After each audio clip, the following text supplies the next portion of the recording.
Aparcar cada día nas cidades é máis complicado e os usuarios non o teñen nada doado. Os prezos das prazas de garaxe son moi altos, con incrementos severos como na cidade da Coruña, dun 22% no último ano. Os alugueres tamén non paran de subir. En zonas concretas poden superar os 120 euros mensuais, como en Vigo. E agora, deixalo na rúa pasou de ser o habitual a ser prácticamente imposible.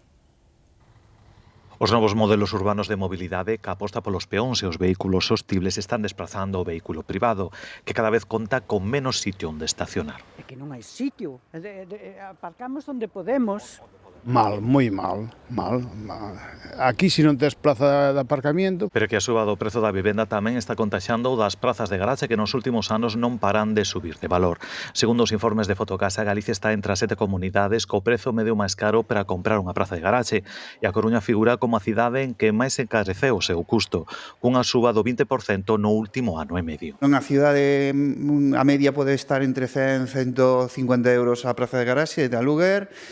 Na venta poderíamos estar falando entre 60 e 70.000 euros. Estamos falando en grandes cidades. De aí depende tamén as zonas. O aluguer segue unha tendencia similar. A media por alugar unha praza é dun 62 euros, ainda que en cidades como a Coruña ou Vigo pode duplicarse perfectamente esa cifra. E iso acaba arrastrando tamén as áreas lindeiras das cidades, como por exemplo no Milladoiro, moi preto de Santiago de Compostela. Aquí o Milladoiro foi barato nun tempo, agora xa equivale a Santiago, pouco máis. As plazas de garaje efectivamente subiron, están subindo moito, pero aquí nesta zona, en Santiago, xa é impensable comprar.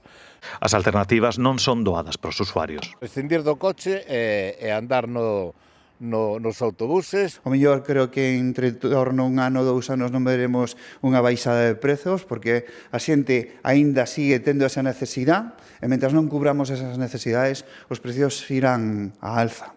Ao final, o transporte público vaise conformando paseniñamente como alternativa válida para os que dependan do coche para traballar ou desplazarse.